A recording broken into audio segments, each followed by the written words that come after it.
C'est de tristesse, voyez. Et en plus, maintenant, avec des églises qui ont embarqué dans un yacht que j'appellerai l'écuménisme papal, voyez. Donc une communion avec des apostats, une communion avec une église qui sera vomie littéralement de la boue du Seigneur. Et je dirais que, puisque la Bible dit qu'à la fin, ils ne supporteront plus la saine doctrine, ils auront la démangeaison d'entendre des choses agréables et ils vont se donner une foule de docteurs. Le Seigneur a bien dit, si quelqu'un a honte de mes paroles, j'aurai honte de lui aussi devant mon Père. Ils détourneront l'oreille de la vérité, de la vérité. Je vais vous parler de l'écuménisme papal. Voyez, ce cher monsieur, donc animé de Satan, qui s'appelle le pape François. Le pape François est un séducteur mondial, animé des forces diaboliques. Pasteur Bourgier, vous en mettez, voyez, vous allez comprendre très rapidement la séduction totale actuellement que cet homme est en train de faire avec le système catholique. Tout d'abord, n'oubliez pas que cet homme a été récemment nommé sur la planète Terre l'homme de l'année. Par spécialement Time Magazine qui en parle, voyez, l'homme de l'année, c'est le pape François. Et le pape François particulièrement a des révélations, voyez, puisqu'il est le pape, et normalement dans ses dogmes, hein, selon le dogme catholique, il est infaillible. Il est infaillible. Alors, il a eu dernièrement des révélations, et le pape François déclare, à travers l'humilité, la recherche de l'âme et la contemplation de la prière, nous avons acquis une nouvelle compréhension de certains dogmes. Écoutez bien tous les mots. Une nouvelle compréhension nouvelle de certains dogmes. Écoutez bien. Un démon grenouille qui est en train de sortir. L'Église ne croit plus en un véritable enfer où les gens souffrent. Cette doctrine est totalement incompatible avec l'amour infini de Dieu. Les gens, hein, c'est bon, merveilleux. Dieu n'est pas un juge, mais un ami, un amant de l'humanité. Dieu ne cherche pas à condamner, mais seulement à embrasser. Il dit, le pape, comme la fable d'Adam et Ève. Notez les mots, la fable d'Adam et Ève. Nous voyons l'enfer comme, écoutez bien, un dispositif littéraire. Tiens, mes amis, Satan, il en a dans son sac. Adam et Ève, voyez, l'enfer, c'est un dispositif littéraire. Il dit l'enfer est simplement une métaphore de l'âme isolée qui, comme toutes les âmes, seront finalement unies dans l'amour avec Dieu. Tout le monde va au ciel. Et il le dit. Et il le dit. Écoutez bien. Je cite. Et ce que des millions de catholiques croient, et de nos amis chrétiens évangéliques aussi. Dans un discours qui a choqué, je dirais, ceux qui ont connu le premier temple, voyez, donc il a parlé à travers le monde entier, le pape François a déclaré, écoutez bien, toutes les religions sont vraies. Hey! On va s'arrêter juste là-dessus. Les bouddhistes, les mahométans, les hindouistes qui adorent Vishnu, Krishna, tous les démons de l'enfer. Il dit toutes les religions sont vraies.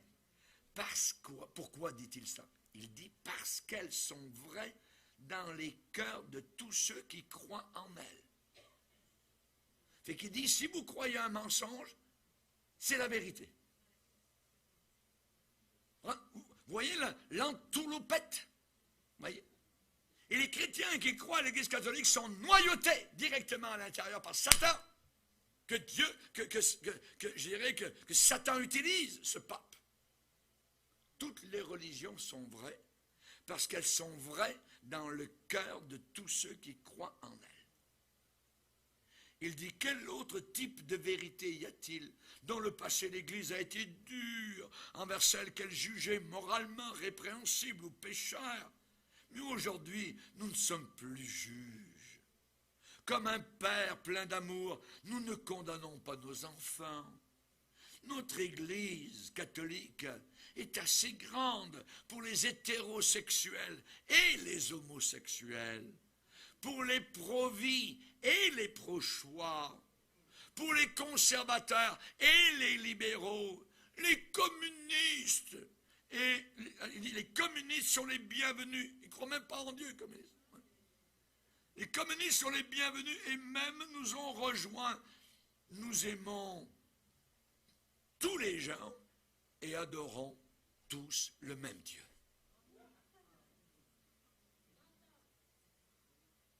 Oui, menteur. Et je vais vous lire parce que ça vaut la peine, c'est très important, je suis en train de vous enseigner. Au cours des 6 derniers mois, les cardinaux, les évêques catholiques et les théologiens dans la Cité du Vatican ont discuté sur l'avenir de l'Église pour redéfinir des doctrines et des dogmes catholiques de longue date.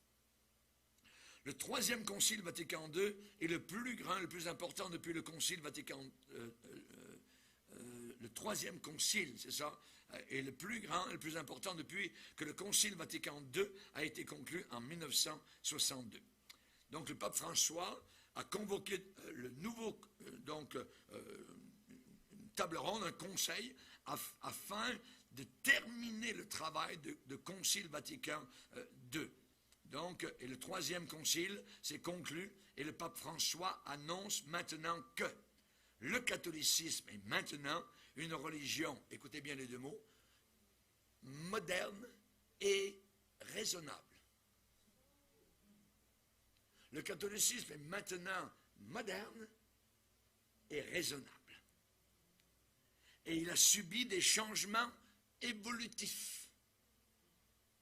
Donc, c'est une église à géométrie variée. Un jour, elle croit ceci, à un autre moment donné, elle croit autre chose. Elle peut détruire ce qu'elle a cru auparavant.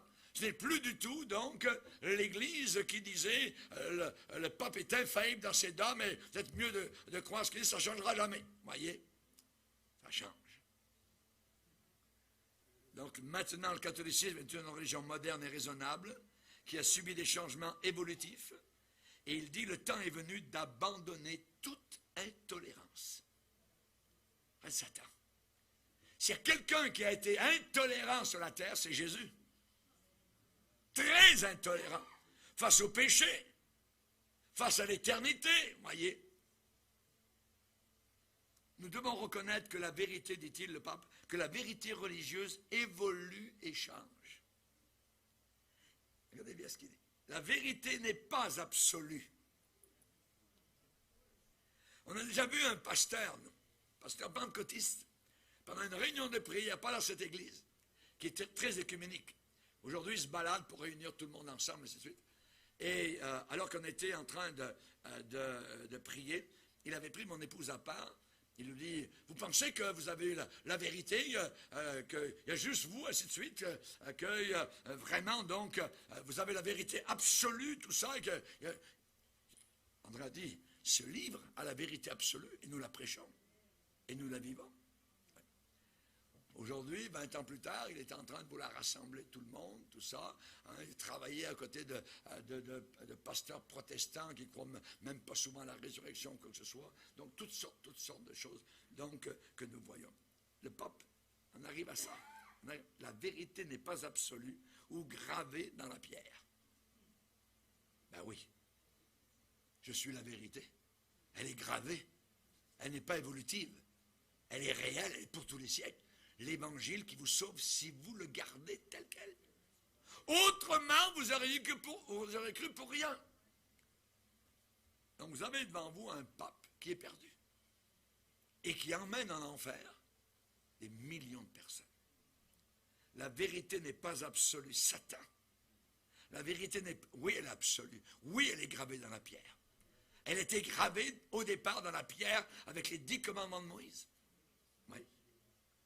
La vérité n'est pas absolue, gravée dans la pierre. Et il dit, il ajoute, même les athées reconnaissent le divin.